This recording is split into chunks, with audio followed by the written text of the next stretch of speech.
ಇವತ್ತಿನ ದಿನ ಅಂದರೆ ರಾತ್ರಿ ಸುಮಾರು 2:30-3 ಗಂಟೆ ಸುಮಾರಿಗೆ ಗೌಸಿಯಾ ನಗರದಲ್ಲಿ ಉದಯಗಿರಿ ಲಿಮಿಟ್ಸು ಅಲ್ಲಿ ಶಬಾಜ್ ಅಂತ ಹೇಳಿ 26 ವರ್ಷ ಫ್ಯಾಬ್ರಿಕೇಟರ್ ಕೆಲಸ ಮಾಡ್ತಾ ಇರ್ತಾರೆ. ಅವ್ರದ್ದು ಮರ್ಡರ್ ಆಗಿರುತ್ತೆ. ಸೊ ಅದರ ಪ್ರಯುಕ್ತ ಒಂದು FIR ಆಗಿದೆ ಉದಯಗಿರಿ ಪೊಲೀಸ್ ಸ್ಟೇಷನಲ್ಲಿ. ಅವ್ರಿಗೆ ಒಂದು 4-5 ಜನ ಬಂದು ಹೊಡೆದಿದ್ದಾರೆ ಅಂತ ಹೇಳಿ ಮಾಹಿತಿ ಇದೆ. ಆಲ್ರೆಡಿ ಅವರ ಅಣ್ಣ ಕಂಪ್ಲೇಂಟ್ ಕೊಟ್ಟಿದ್ದಾರೆ. ಅವ್ರಿಗೆ ಮೊದಲಿಂದ ಓಲ್ಡ್ ಎನಿಮಿಟಿ ಇತ್ತು ಅಂತ ಹೇಳಿ, ಮತ್ತು ಅವರು ಇಬ್ಬರು ಅಣ್ಣ ತಮ್ಮ ಇಬ್ಬರು ಅಲ್ಲಿ ಮನೆ ಪಕ್ಕ ಆಟೋ ಪಾರ್ಕಿಂಗ್ ಮಾಡ್ತಾರೆ. ಆ ಆಟೋ ಪಾರ್ಕಿಂಗಲ್ಲಿ ಒಂದು ಏನು 20 ರೂಪಾಯಿ ಒಂದು ಆಟೋಗೆ ಬರುತ್ತೆ, ಅದನ್ನು ಕಲೆಕ್ಟ್ ಮಾಡ್ತಾರೆ ಇವ್ರಿ ರಾತ್ರಿ ಅಂತ ಹೇಳಿ. ಸೊ ಆ ಟೈಮಲ್ಲಿ ಇದು ಮರ್ಡರ್ ಆಗಿದೆ ಅಂತ ಹೇಳಿ ಗೊತ್ತಾಗಿದೆ. ಏನು ಆರೋಪಿ ಇದ್ದಾರೆ, ಅವ್ರು ಯಾರ್ಯಾರಿದ್ದಾರೆ ಅಂತ ಹೇಳಿ ಆಲ್ರೆಡಿ ನಮಗೆ ಗೊತ್ತಾಗಿದ್ದು 3 ತಂಡಗಳನ್ನು ರಚಿಸಲಾಗಿದೆ. ಅವರು ಆದಷ್ಟು ಬೇಗ ನಾವು ಅವ್ರನ್ನ ಬಂಧಿಸ್ತೀವಿ.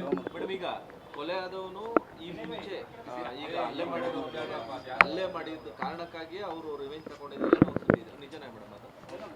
ಅದು 3 ತಿಂಗಳಿಂದನೇ ಇದು ಉದಯಗಿರಿ ಪೊಲೀಸ್ ಸ್ಟೇಷನಲ್ಲಿ ಕಂಪ್ಲೇಂಟ್ ಆಗಿತ್ತು ಮತ್ತು ಅದು FIR ಆಗಿರಲಿಲ್ಲ ಅಂತ. ಆ ಥರ ಏನೂ ಇಲ್ಲ, ಬಟ್ ಅವ್ರದ್ದು ಓಲ್ಡ್ ಎನಿಮಿಟಿ ಇತ್ತು ಅಂತ ಹೇಳಿ ಅವ್ರ ಅಣ್ಣ ಏನು ಈಗ ಕಂಪ್ಲೇಂಟ್ ಕೊಟ್ಟಿದ್ದಾರೆ ಅದರಲ್ಲಿ ಹೇಳಿದ್ದಾರೆ. ಸೊ ನಾವು ತನಿಖೆ ಮಾಡಬೇಕಾದ್ರೆ ಏನು ರೀಸನ್ ಏನೇನಿತ್ತು ಅಂತ ಹೇಳಿ ನಾವು ಅದನ್ನು ಇನ್ವೆಸ್ಟಿಗೇಷನಲ್ಲಿ ತೊಗೊಂಡು ಬರ್ತೀವಿ. ಮೇಡಮ್, ಮತ್ತೊಂದು ನಿನ್ನೆ RF ಒಬ್ಬರದ್ದು ಹೋಟೆಲಲ್ಲಿ ಶವ ಸಿಕ್ಕಿತ್ತು. ಅದು ಯಾವ ರೀತಿ ಅಂತ, ಅವ್ರ ಜೊತೆಗಿದ್ದ ಸ್ನೇಹಿತ ಒಬ್ಬ ಪಾಟೀಲ್ ಅಂತೇಳಿ ಯಾವ ಕಾರಣಕ್ಕಾಗಿ ಈ ಘಟನೆ ಆಗಿದೆ? RFO ಕಾಂತರಾಜು ಅಂತ ಹೇಳಿ ಅವ್ರದ್ದು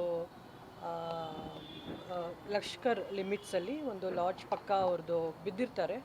ಸೊ ಅದನ್ನು ನಾವು ನಮ್ಮ ಸೋಕೋ ಟೀಮ್ ಏನು ಸೀನ್ ಆಫ್ ಕ್ರೈಮ್ ಆಫೀಸರ್ಸ್ ಇದ್ದಾರೆ, ಅವರು ಹೋಗಿ ಅದನ್ನು ಪ್ರಾಥಮಿಕ ವಿಚಾರಣೆ ಎಲ್ಲ ಮಾಡಿ ಅದನ್ನು ನಾವು ಬಾಡಿನ ಶಿಫ್ಟ್ ಮಾಡಿದ್ದೀವಿ KR ಹಾಸ್ಪಿಟಲ್ಗೆ. ಯಾಕಂತಂದರೆ ಅವ್ರದ್ದು ಪೇರೆಂಟ್ಸು ಬಿಜಾಪುರದಲ್ಲಿದ್ದಾರೆ.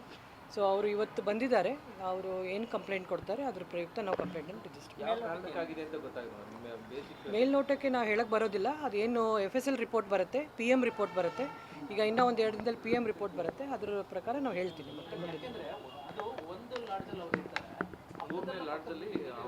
ಅದೇ ಅದು ಎಲ್ಲಿ ಬಿದ್ದಿರ್ತಾರೆ ಅಲ್ಲಿಂದ ನಾವು ಸೀನ್ ಆಫ್ ಕ್ರೈಮ್ ಅಂತ ತೊಗೊಂಡಿದ್ದೀವಿ. ಇವತ್ತು ಅವ್ರದ್ದು ಬ್ಲಡ್ ರಿಲೇಟಿವ್ಸ್ ಬಂದಿದ್ದಾರೆ. ಅವ್ರ ಬಗ್ಗೆ ವಿಚಾರ ಮಾಡಿ ಸಾವು ಯಾವ ರೀತಿ ಆಗಿದೆ ಅಂತ ಹೇಳಿ PM ವರದಿಲಿ ಬರುತ್ತೆ. ಅದು ಬಂದ ಮೇಲೆ ನಾನು ಮತ್ತೆ ತಮಗೆಲ್ಲ ತಿಳಿಸ್ತೀನಿ. Thank you.